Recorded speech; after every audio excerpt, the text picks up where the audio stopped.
Support for Pauline Hanson's One Nation has surged ahead of Labor for the first time in Newspoll history, with Anthony Albanese popularity hitting a record low. Joining us this afternoon on The Debrief is Ben O'Shea from The Nightly in Perth and Annabelle Brett from Mix FM on the Sunshine Coast. Good afternoon to both of you. This is really interesting, Ben. Do you think this will face Labor to maybe reconsider some of the controversial changes in the recent federal budget? Yeah, it's a great question, Tash. But I think the bigger question is, what changes would we want them to make to some of these controversial reforms in the budget? Like the negative gearing stuff is grandfathered, so anybody who's currently getting those benefits is going to continue to get those benefits, and going forward, maybe it creates a more level field for first home buyers compared to investors. The CGT stuff doesn't really impact that many people, so I'm not entirely sure how we would want them to change things. I think they've left the door open. There's the inquiry that's happening at the moment, and then obviously they'll have to debate it in the upper house and get some support from the Greens to push it through. So there is definitely room. But as for this Newspoll, I would like to go to all of those 1,000 people in this Newspoll and say, guys, do you seriously prefer the party led by the person who wore a burqa to Parliament? Not once, but twice. Yeah, look, AB, in regards to the support for One Nation, it seems the majority of the respondents basically said that they believe the current government and the current opposition could not clean up the mess that they have originally created over decades of neglect for the average voter in Australia. Do you agree with that?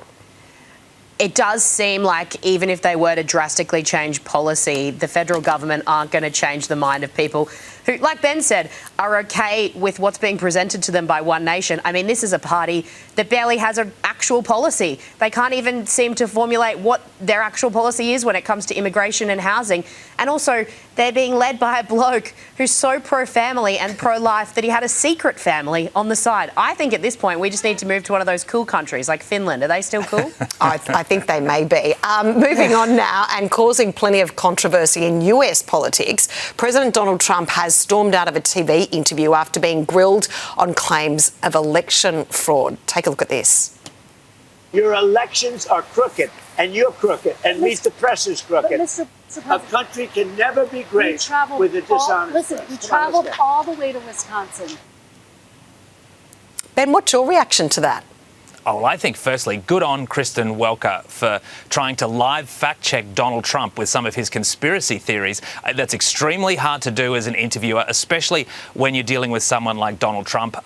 Look, his behaviour, though, is like a petulant child. All she asked was him to provide evidence of election rigging, and he answered by saying, well, I've seen it, I've heard it, but he didn't really cite any evidence at all. He was talking about the January 6 rioters. He was also talking about the 2020 presidential election being rigged. You have to push back on things that are obviously incorrect. Otherwise, this fake news stuff that we're seeing proliferate on social media is just ruining political discourse. It's ruining the political system. And AB, in regards to a journalist, that's their job to ask the tough questions. And the bottom line is, by walking out on an interview, the president didn't answer the questions. Yeah. That's 100% it. No matter what you think about media and the free press, that's what it's there for. It's the fourth estate. It's required to hold these people accountable. You can't just make claims and have nothing to back them up. I just find it so fascinating that the President of the United States can't get a guy that formulates an answer for him in advance and writes it down. It's like he goes in with nothing prepared ever and just has an absolute tantrum. I had a negotiation with my nearly 2-year-old yesterday who wanted to eat a dead lizard off of our driveway, and it went better and smoother than any press conference I've ever seen with that president. Well, he certainly goes off script. We know that, the US president. And finally, this afternoon, we know there is a cost of living crisis. Date nights apparently are now becoming a thing of the past, with Australians scaling back because of cost of living pressures. Ben, I'm scared to ask you this. What's the cheapest date you've been on? Oh, look, it would definitely be cooking something at home, which I don't know if that qualifies as a date night. It's probably more of a Netflix and chill kind of situation.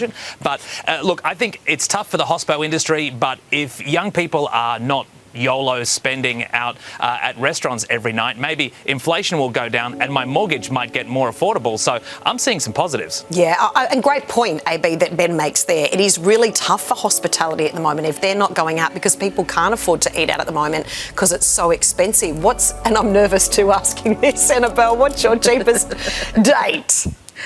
Our husband and I often do what we like to call uni night, where we live like we are uni students again and split a mee goreng or whatever and any drink that I'm able to steal from my work promo fridge. But I will say one market that is never dying down, because I will move hell and high water to make sure that I will always attend dinner with my girlfriends. Don't worry about the daters. It's the dinner with the girlfriends where we split the expensive bottle of wine. That is never going away, no matter how high my mortgage repayments go. I will make room for it. And you have a full agenda that you need to get through all the hot topics. Ben hours. and Annabelle, thanks so much for joining us. Have a lovely day. Thanks, Tash. Thanks, Tash.